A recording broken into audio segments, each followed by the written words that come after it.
Um comentário no que ele está dizendo, se me permite, é o seguinte: o que a gente não pode esquecer é que quem pôs o Gilmar Mendes onde ele está foi o ex-presidente Fernando Henrique Cardoso.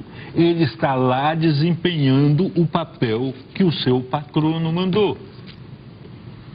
E a mídia apoia a aliança PSDB-DEM. Então, está tudo muito claro. Azenha, além daquela que pede para você comentar a saída do Viana, porque foi no meio da campanha eleitoral, muito emblemático, né? Depois. Foi depois, né? Mas tem aqui uma que se soma a essa, é o mesmo tema, do Paulo Roberto Schleder, aqui de Curitiba.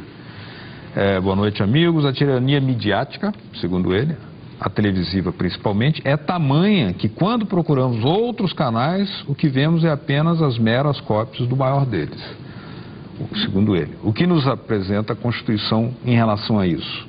É possível lutar contra essa tirania sem aparecer como criminoso em rede nacional?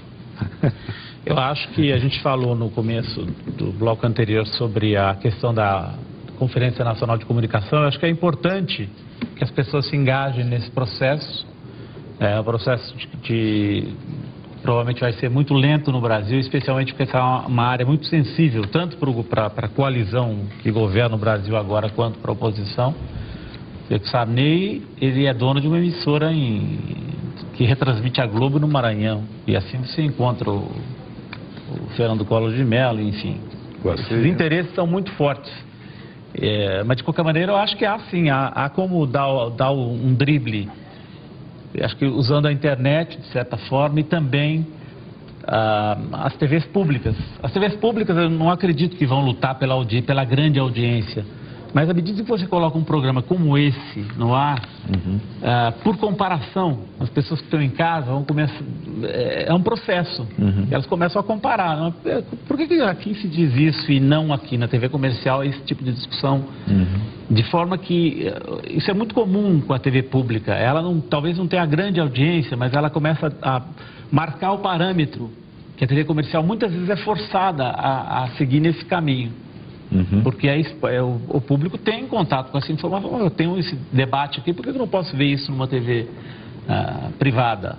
Então, eu acho que é importante esse processo da Conferência Nacional de Comunicação. Quanto à pergunta do Jorge Gomes em relação ao Rodrigo Viana, eu acho que o que eu expliquei no começo do programa, o que aconteceu dentro da Globo, na verdade ficou meio que marcado como tendo sido uma questão pessoal, individual do Rodrigo. Não foi. Acho que a reação que houve dentro da emissora por um grupo grande de profissionais, muitos dos quais continuam dentro da Globo, embora alguns deles tenham até perdido as suas posições internas, mas houve uma reação de um grupo bem grande de jornalistas dentro da Globo.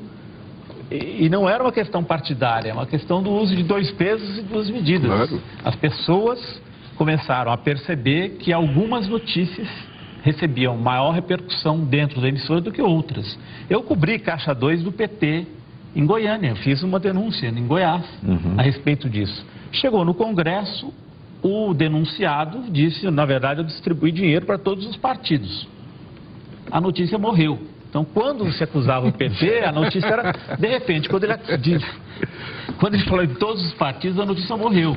Então, quer dizer, isso foram situações que a gente foi vivendo dentro da emissora, em São Paulo especificamente. Houve um caso conhecido de um colega hoje da Record, que era editor de economia do Jornal Nacional, isso em 2005, que chegou para a gente e disse, olha, recebi uma ligação do meu superior no Rio de Janeiro, dizendo que é para tirar o pé das notícias econômicas. A economia do Brasil ia muito bem naquele período. Ele era editor de economia em São Paulo, que era o centro das notícias econômicas. A economia ia bem, as notícias de economia poderiam ter reflexo positivo para o presidente da República. Portanto, reduziu-se. Enquanto você tinha 3 CPIs com notícias diárias, 5, 6 minutos no Jornal Nacional, reduziu-se as notícias econômicas que poderiam favorecer o governo, que eram positivas, né? Muito embora não fosse mencionado o governo federal, mas eram positivas.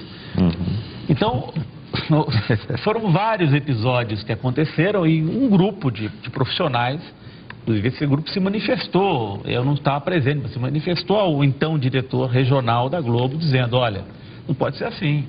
Né? A gente está fazendo uma cobertura super crítica em relação ao governo federal e ninguém tem nada contra isso, mas que se faça também uma cobertura crítica em relação ao PSDB ou qualquer outro partido que...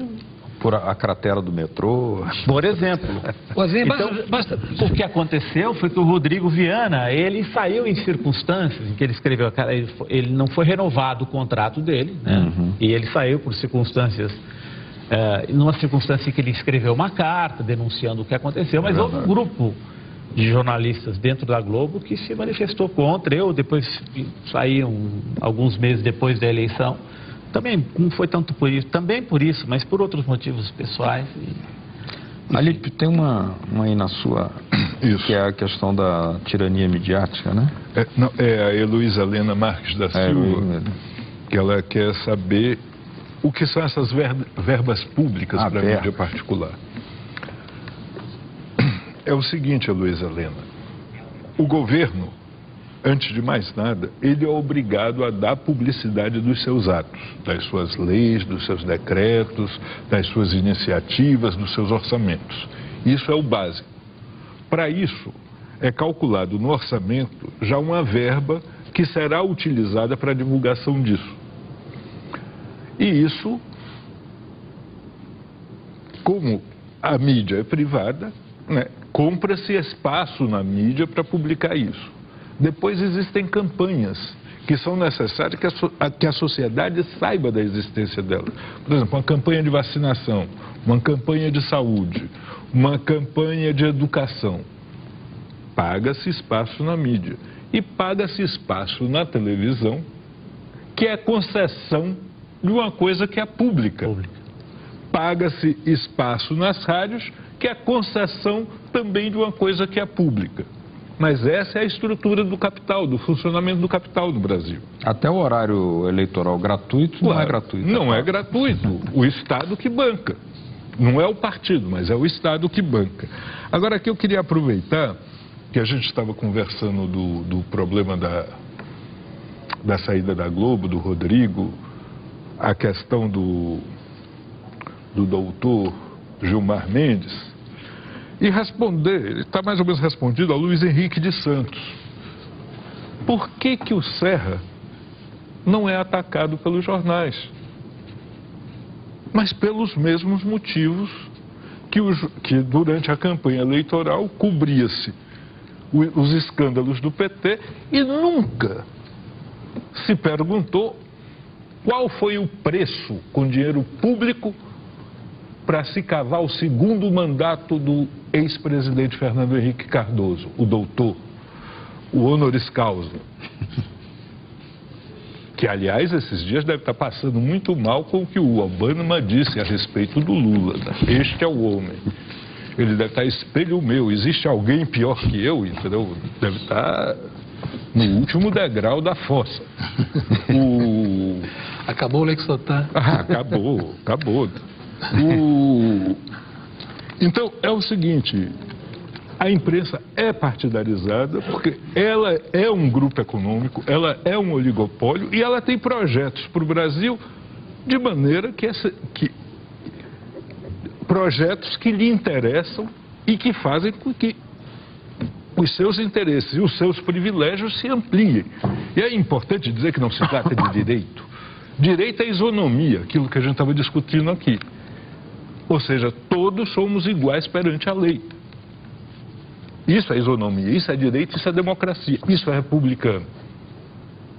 O que se discute aqui é o seguinte, é um país em que uma minoria tem privilégios e a grande maioria não tem direitos.